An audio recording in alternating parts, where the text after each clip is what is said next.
الحمد لله رب العالمين وأشهد أن لا إله إلا الله ولي الصالحين وأشهد أن محمدا عبده ورسوله صلوات الله وسلامه عليه أما بعد. My respected brothers and sisters in Islam, Allah subhanahu wa ta'ala says in the Quran, يا أيها الذين آمنوا هل أدلكم على تجارة تنجيكم من عذاب عليم.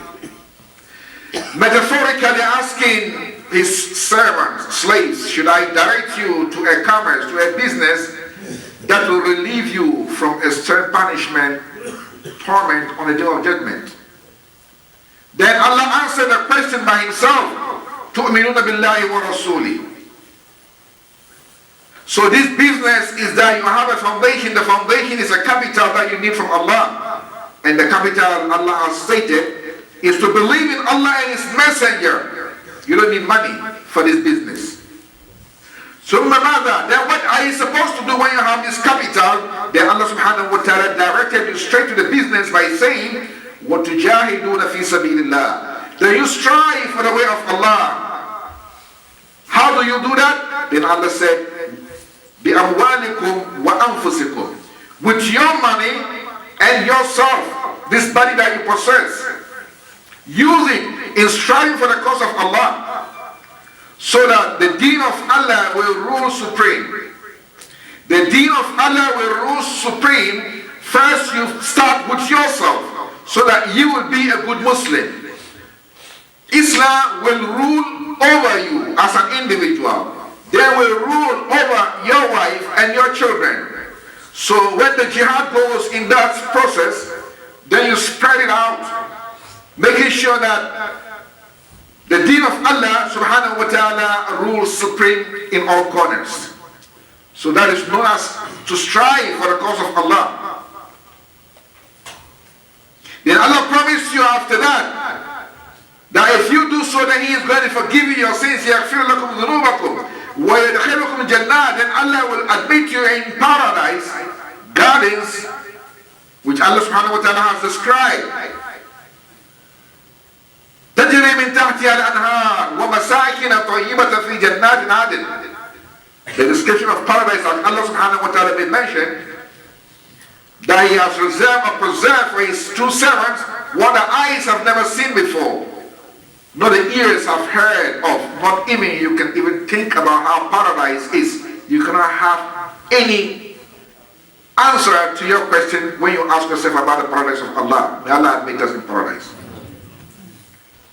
So we're asking ourselves, now we are in a month where Allah subhanahu wa ta'ala has made this trade or business to be more profitable. Each and every one of us has a capital, and the capital is that, alhamdulillah, we believe in Allah and believe in the Prophet Muhammad sallallahu alayhi wa sallam. Believing in Allah is not only by saying words. Please come forward. Make sure praise others are coming in, inshallah. So you make sure that you say by your tongue that you believe in Allah. Yes, that in your heart you should believe in Allah. True belief in Allah subhanahu wa ta'ala, that whatever is in the heart is to be translated into action. So when you believe in Allah by your words and your heart, then you put that into action by making sure that you obey Allah with whole parts of your body.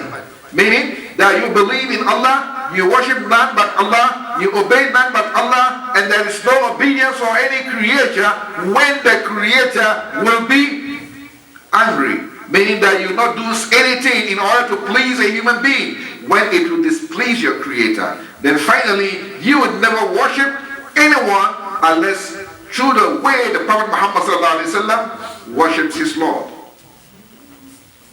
So in this regard, you have believed in Allah and you believe in the Prophet Muhammad sallallahu alaihi wasallam. Now the business is open to you. What are the business? The business concerns what you are to do, that you make sure that Islam rules supreme from its foundation. Then the Prophet Muhammad sallallahu alaihi wasallam has taught us that we can trade with Allah by the tongue. Do business with your tongue. How do you do that? First, as he mentioned in a hadith that was quoted by the Prophet Muhammad sallallahu alaihi wasallam, quoting his Lord, that Allah subhanahu wa wa ta'ala says that there are two words that are very light on the tongue. Each and everyone can say them. They are more loving to Allah and they are very heavy on the scale. Who are those talking? It's not allowed for anyone to speak while the khutbah is on, please. So these two words that are very light on the tongue, the Prophet Muhammad sallallahu alaihi wasallam says, Subhanallahi wa bihamdihi, Subhanallahi al-azim. Two words. They are more loving to Allah. They are very light on the tongue. That means everyone can be able to say them. And they are very heavy on the scale. Meaning that on the scale that Allah subhanahu wa ta'ala is going to weigh your deeds and actions on the day of judgment. Then again, Prophet Muhammad sallallahu alaihi wasallam has made us to understand that we always have to remember Allah. In the remembrance of Allah, the highest which you can say are the words of La ilaha illallah Muhammad Rasulullah, or La ilaha illallah wahdahu la sharika lah, lahu al-mulk wa lahu al-hamd, yuhyi wa yumiitu wa ala kulli shay'in qadir. These are the words that when Musa alayhi salam said to Allah subhanahu wa ta'ala, Allah, teach me some words that I'm going to say. These words are not known to anyone, and they are more higher and heavier and more loving to you, Allah. The Prophet Musa alayhi salam, when he said it, then Allah subhanahu wa ta'ala said, Musa, say La ilaha illallah. Musa alayhi salam said, oh Allah, these are the words people say every day, everywhere on the street, everywhere. It's known to people. I want something that is more secret between me and you, Allah. Then Allah said, Musa, there are no words that are more heavier, more pleasing to me than these words of La ilaha illallah. And in Ramadan, within the jihad that we can do with the tongue, the Prophet Muhammad sallallahu alaihi wasallam has taught us that we should read the book of Allah, Al-Quran. When you read Al-Quran, every letter in days or months beside Ramadan, Allah give you 10 rewards for every letter. What of in Ramadan? Allah give you 70 times every letter. So why do we waste time doing so many things that we need to do that doesn't bring us any benefit? We can sit down and then we talk a lot, converse, the conversation within ourselves that are not beneficial. It is not haram to talk if only these words will not offend Allah. But at least take 1 hour. Okay, 1 hour is too much. Take 10 minutes. Take 10 minutes in every 3 hours. Read the Al-Quran. Then count how many letters you have read. Then count those letters that you have read within 10 minutes. Multiply them by 70. Then you can advise yourself how much you have to talk during the day and how much you have to read the Quran. So you compare the words of Allah. These are the words that are going to be preserved for you. In the first place, it will give you iman. Iman in your heart, and iman that when people see you, they know that you are a believer. That is why Allah subhanahu wa ta'ala says in the Quran, وَلَكِنَّ اللَّهَ حَبَّبَ إِلَيْكُمُ الْإِيمَانِ. Allah has loved for you iman. وَزَيَّنَهُ فِي قُلُوبِكُمْ. So He has designed the iman in your heart. So you love Allah, you love the Quran, you love the Prophet Muhammad sallallahu alaihi wasallam, you love to pray, you love everything that is Islamic. It means Allah has loved you. So He designed the iman in your heart. When you want to go to the Quran, Satan say no. Get your mobile and then do some nonsense over there. Then you put the Quran aside and then take the mobile. Then Satan has won. Satan is chained in Ramadan, but there are so many of us who lose the chain during the day.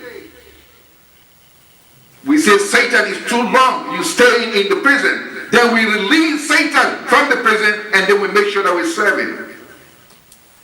But there's no one knows whether he is going to leave until the next Ramadan. No one. So why not fasting this Ramadan as if you are going to fast your last Ramadan on earth? Maybe, and Allah alone knows, tomorrow you are not going to be any longer. Then within the jihad or business that Allah subhanahu wa ta'ala has commanded is the business of the stomach. Because it is a secret between you and Allah that you are fasting. That's why Allah said on the time of the Prophet Muhammad that and then fasting belongs to me, Allah, and it's I, Allah, who reward anyone who fasts. Why? Because that is a secret worship. For if you want to eat, you can hide and eat.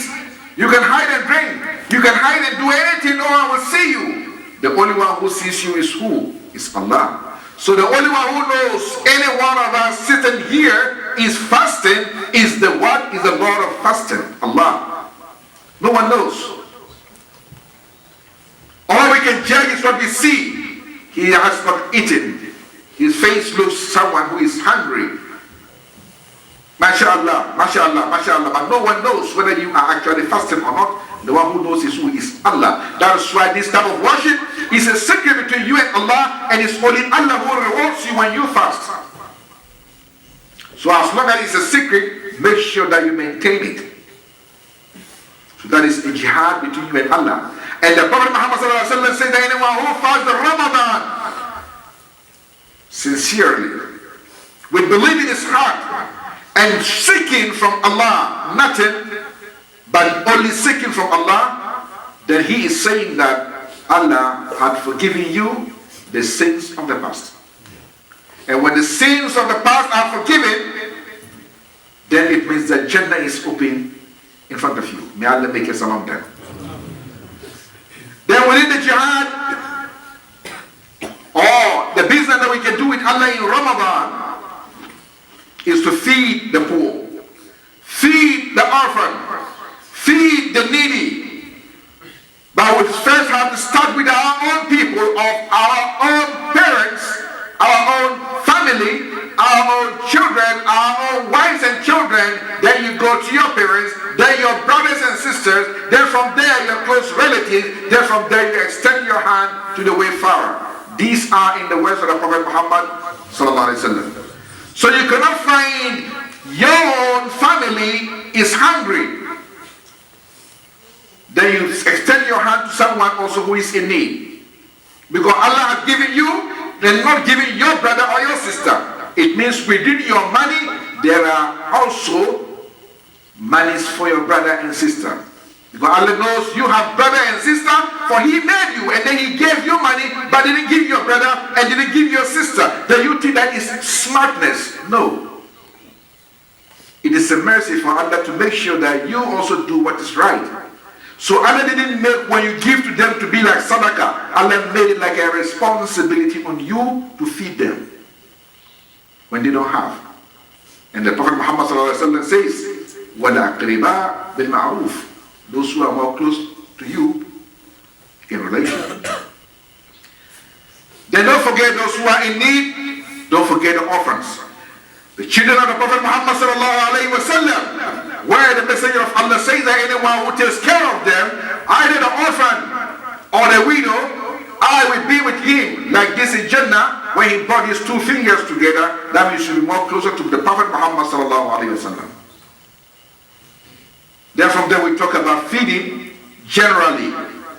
When you have to prepare food for who? For those who are fasting.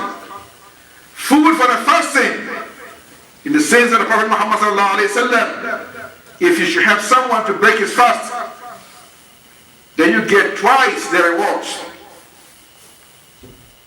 Why? Because helping or making sure that you organize this doesn't only mean that you are feeding people, but rather you bringing people's hearts together. When they sit down to eat, they say Bismillah. And when they say that while they are sitting in this manner, the Prophet Muhammad says, you will never come together, you, the Ummah of the Prophet Muhammad in this manner, whether you are learning about the Quran or you are learning about this deen, unless Allah sent unto you angels who sit around you. So you are in the mosque breaking your fast because you are Muslims. You come together because you are brothers in Allah. You are sitting together because of the fasting, and the fasting is because of Allah. So while you are sitting in that manner, Allah sent unto you angels who sit around you. And they will be saying, oh Allah forgive them, oh Allah bless them. What is more than this? So that's why we are encouraging each and every one of us should try as much as possible to make sure that he comes around. If even you don't want to break trust with the public, try to also support in the breaking of fast. Give some money, give some food, give something to make sure that the fasting goes on. Remember, it's very, very short. Today, 1 week is already gone. That is how it's going to go. And shall come a day when if only we are still alive, when the day comes, then what will be? The only thing that we remember is that Ramadan is gone and shall never return again. They will make it a point of taking care of the house of Allah. There is no one to take care of the house of Allah but you, because the house belongs to you. And each and every one of us know very well that every month we have to pay for the maintenance of this house. It belongs to who? It belongs to you and I. Every Muslim who say La ilaha illallah Muhammad Rasulullah sallallahu alayhi wa sallam. And Allah has blessed this house that it was bought. So you need not pay anything to own it, because you already own the house. But you pay the maintenance fee of 1,806 euros every month. And with all the expenditure, we always request 2,000 euros from everyone to be able to make effort in order that we can be able to pay and maintain this house. You don't know what Allah subhanahu wa ta'ala is going to give you tomorrow. And this has drawn my attention to a very important information I have for you. In those days, when I was usually go to Sweden to make dawah there, this mosque was not there at all. So there was an imam from Gambia in Sweden. I've been with him for almost 5 years. And alhamdulillah, ever since I started dawah in his mosque, he left the mosque for me, even though he was always present. This man loved me for the sake of Allah. He said, we are not friends, we are brothers. He's more older than me. Treated me like his own small brother. Then one day, we heard about this place, that the church was going to be sold. The brother said, inshallah, he would try to help. The ambassador of Kuwait once saw me making khutbah, and after the khutbah he called me personally and said, I love you for the sake of Allah. We are in Ramadan. So when we wanted to buy this mosque, he sent me to Kuwait. But whatever is in the house of Allah, Allah does what he wants.